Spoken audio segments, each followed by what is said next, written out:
On a chilly morning in November 1984, Lisa found it difficult to open her eyes. Upon glimpsing the overcast sky and the persistent rain, she averted her gaze from the wall adorned with detested floral wallpaper. Upon rising from bed, the 17-year-old penned a farewell note, holding her grandmother and mother responsible for her struggles. Despite her ominous intentions, Lisa resolved to fulfill her shift at the Krispy Kreme candy store before putting an end to her suffering. As she left home that morning, Lisa remained oblivious to the twists of fate awaiting her and the challenges she would confront over the next 2 days. Childhood. Lisa's hardships commenced with her birth in 1967. Her mother struggled with alcohol and illegal substance abuse, leading the 2-year-old girl to be placed in a foster family. Possessing a challenging temperament, Lisa proved to be a handful for many, resulting in her moving through several foster homes. At the age of 9, she was eventually returned to her mother. Nevertheless, 4 years later, her mother once again lost parental rights, and Lisa was taken in by her biological grandmother in Tampa, Florida. It seemed that her problems should have ended there, because the 13-year-old girl and her grandmother got along. But soon the woman had a cohabitant who showed an unhealthy interest in Lisa, and when McVeigh told her grandmother about it, the grandmother not only did not defend her, but told her granddaughter that she needed to learn how to give pleasure to a man. It was for this reason that 3 years later Lisa was on the verge of ending her life. A bike ride. On November 3, 1984, at the age of 17, Lisa made the decision to work an extended shift at the Krispy Kreme donut shop, intentionally delaying her return home to avoid encountering her grandmother's roommate. Exiting the store, she hopped on her bike, the hands of the clock indicating it was past 2 a.m. Pedaling slowly, each passing car induced a trembling in her hands. With a suicide note written earlier that day, Lisa harbored a faint hope that she might summon the courage to turn onto the road where her desperate wish could materialize. Lost in her contemplation, Lisa remained oblivious when a car pulled up behind her. The sudden approach of footsteps caught her off guard as someone forcefully nudged her shoulder, nearly causing her to lose balance on her bike. Survive at all costs. Get in the car quietly, or I'll shoot, the man warned, brandishing a revolver at Lisa. Glancing around, Lisa found herself alone. Even if she called for help, there would be no one to hear her. She reluctantly released her grip on the bike and started moving toward the car. In a sudden moment of clarity, Lisa realized she didn't want to succumb to death. Determined to fight for her life at any cost, she steeled herself for whatever challenges lay ahead. Something in the back of my mind told me, "You have to stay calm and you'll get through this," McVeigh later recalled. It was some kind of epiphany. I realized I wasn't going to let this man take my life. As a child, Lisa had a fondness for crime shows like MacGyver, so she instinctively knew the first step was to absorb every detail. Attention to detail.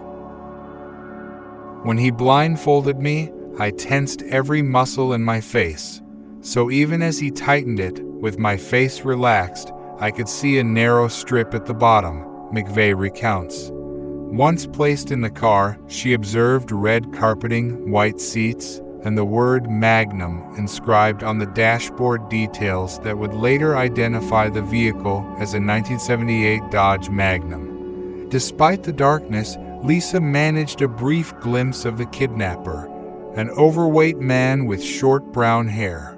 Determined to survive the impending horror, Lisa focused on memorizing every turn during the 20-minute drive.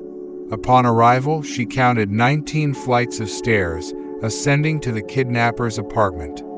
Inside, she noticed a green carpet adorned with yellow and red speckles, accompanied by the scent of fresh paint. The power of words.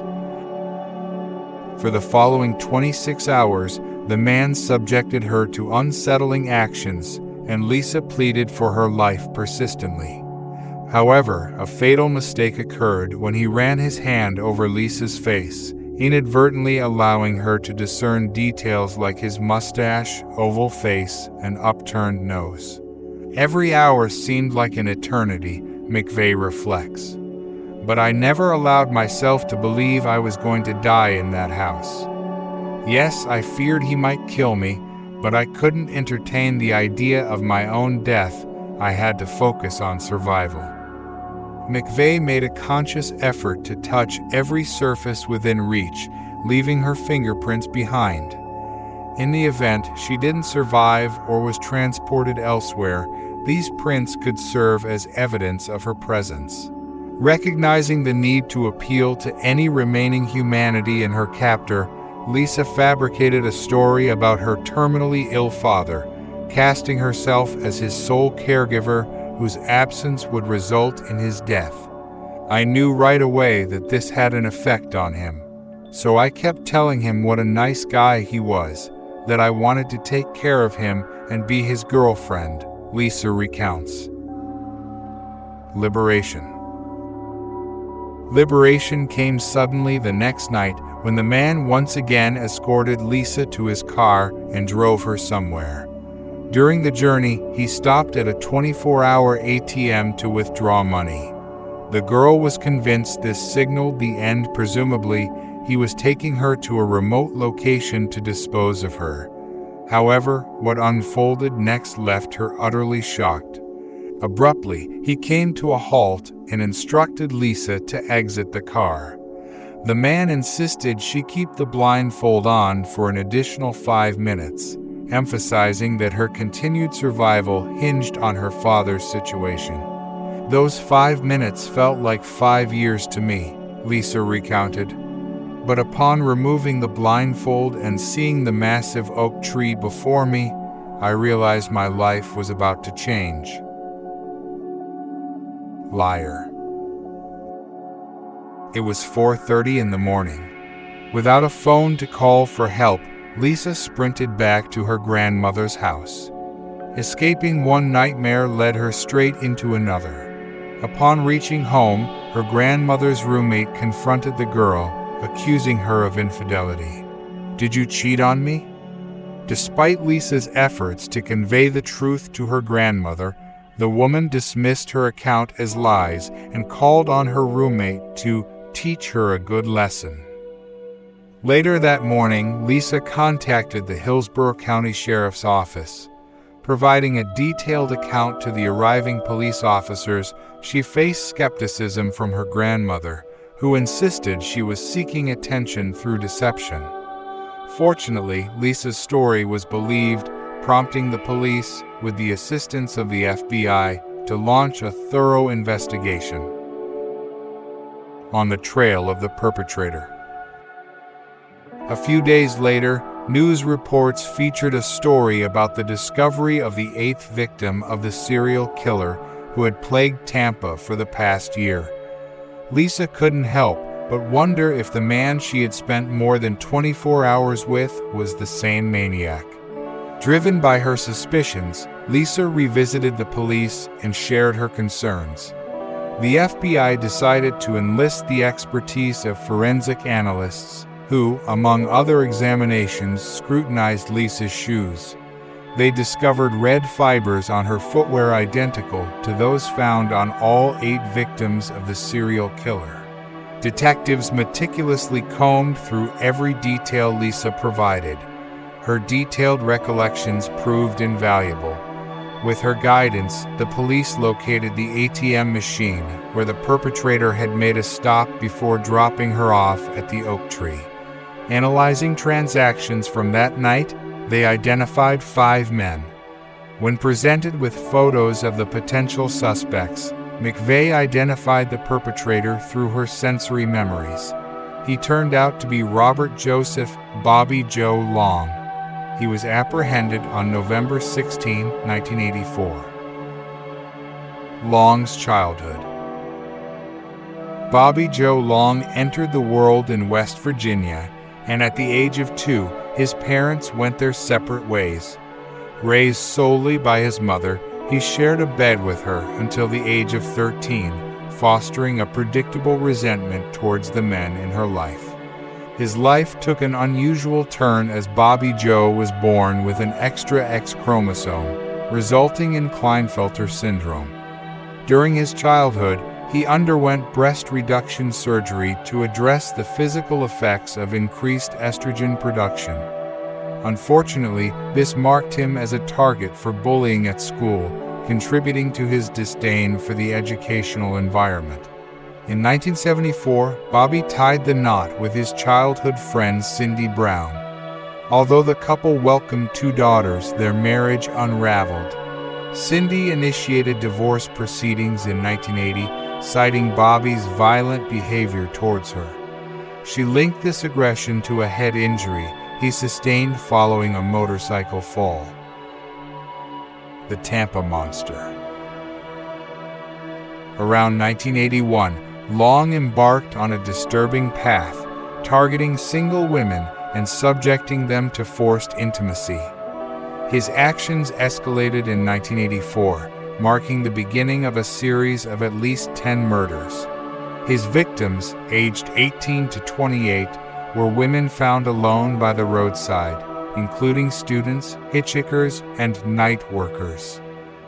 Lisa played a crucial role in resolving not only 10 murders and 50 violent incidents, but also in putting an end to the reign of Tampa's most dangerous and infamous serial killer. Initially denying guilt, the man eventually confessed to the assault on Lisa and the 9 additional murders. Intriguingly, he faced an initial trial solely for the murder of 22-year-old Michelle Sims, receiving 28 life sentences. Subsequently, a new trial was convened, leading to Bobby Joe's death sentence. This sentence was executed after 35 years, on May 23, 2019. Lisa's fate. When McVeigh testified against her grandmother's roommate, he was apprehended. During the subsequent trial, he admitted to the crimes against Lisa, receiving a life sentence. Unfortunately, he passed away in prison just a few years later. After completing high school and college, McVeigh married and started a family, raising 2 children. In 2024, Lisa graduated from the police academy and has since become a deputy sheriff for Hillsborough County, the same law enforcement agency that supported her 2 decades ago. Recently, another joyous event unfolded in Lisa's life. The 55-year-old woman became a grandmother. Bobby Joe Long, thank you. Thank you for choosing me over another 17-year-old girl, Lisa expressed. The reason I say thank you is because I have forgiven you for what you did to me. If I hadn't forgiven you, I would be in my own prison without walls. Because of you, I realized that my calling was to be on the lookout for justice and to help everyone whose freedom and rights had been violated. In 1984, my life changed forever, but it changed for the better. I chose not to remain a victim. I chose to live, Lisa McVeigh stated in a 2014 interview. I hope you liked this story. Please don't forget to leave a comment sharing with your thoughts below. Give a thumbs up this video and remember to hit that subscribe button to stay tuned for more captivating stories. Thank you for joining us on this remarkable journey, and we'll see you in the next video.